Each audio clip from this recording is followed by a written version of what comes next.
A quarter century of oppression. Today marks the 25th anniversary of a peaceful appeal to the Chinese Communist Party. The regime twisted the events of that day to legitimize a brutal persecution of Falun Gong practitioners around the world. Falun Gong, also known as Falun Dafa, is a spiritual practice that teaches slow-moving energy exercises and moral improvement. To reflect on the April 25th appeal and its significance, I'm joined by Cynthia Sun, researcher at the Falun Dafa Information Center. Cynthia Sun, it's good to have you back on the show. First of all, what happened on April 25th, 1999? Well, it's great to be here with you.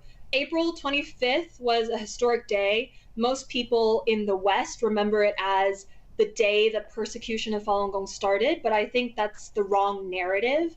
To first understand this appeal, you need to understand what happened leading up to it. Because for at least a year leading up to April 25th, the books, the spiritual text of Falun Gong was banned.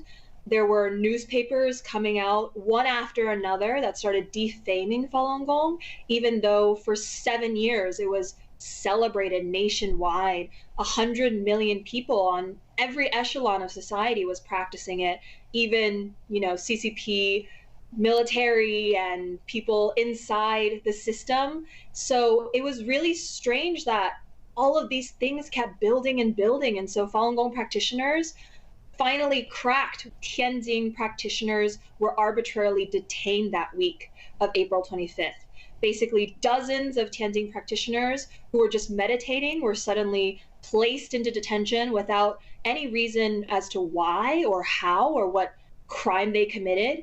And so basically, over 10,000 Falun Gong practitioners from around the country went to Zhongnanhai, which is the appeals office in China, and it's also the central compound where most of the top officials live. And there they stood and waited until the second most powerful CCP leader came out, Zhu Rongji, and he assured them Falun Gong will not be banned. Now, why do you think Americans need to understand what happened on April 25th? So this actually reveals the true nature of the CCP. Most people know after April 25th, after this promise was made that Falun Gong will not be banned, just mere months later, Jiang Zemin, who's the highest leader of the CCP at that time, banned Falun Gong single-handedly, and he directed a persecution campaign. So this flip of the narrative, this script, was basically revealing what the CCP truly is, right? They're scared of the truth. They're scared of having people who practice truthfulness, compassion, forbearance be that big of a portion of society, right? You had 100 million people practicing. That's more than the current population of Germany. And so they were really scared of that because that's completely the opposite of what the CCP was built on, which is violence, lies, deception. Now, of course, the persecution of Falun Dafa started in 1999, but what has that persecution looked like since then?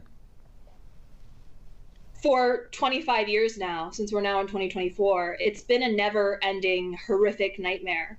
I've interviewed dozens of families who've, come out. They are citizens of the U.S. and their family, their parents, their children are still in China, being tortured, being sentenced 8 years for possessing Falun Gong spiritual text, for telling people about the human rights abuses that they face on a day-to-day basis. And not just these families, there's millions of people over this quarter of a century that have been targeted for this, for their faith. And I really think that's the reason why this appeal is still going on, because, you have all of these people who are still suffering, who are still being detained, tortured, killed in prison for their faith. Now, every year, Falun Dafa practitioners hold big rallies and memorials in Washington, D.C., New York City, and all around the world, calling for an end to this persecution. From what I understand, many of those people are actually asylum seekers in the U.S. from China. What does it mean for them to be able to stand up for their faith here on U.S. soil when they can't do that back home in China? It's freedom. but it's bittersweet freedom because there's this young lady that I met recently.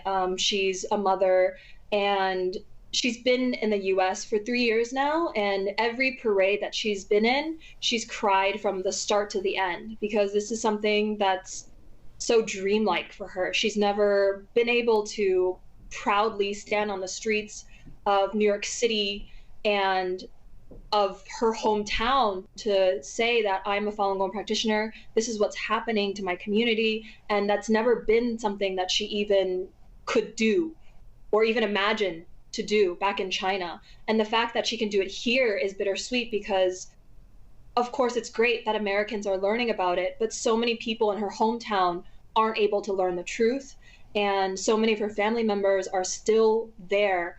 And so it's really difficult to make that union possible for her because obviously what she hopes for the most is the same freedom for all of China.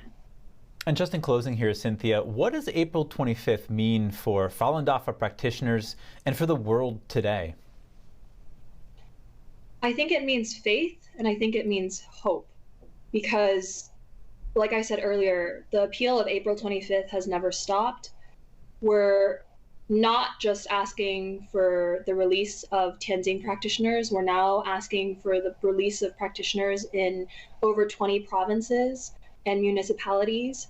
And we're not just asking for an end to the state-run propaganda, we're asking for all state-run media and affiliated media in now Western countries that are printing the same propaganda about Falun Gong in the US and in other countries.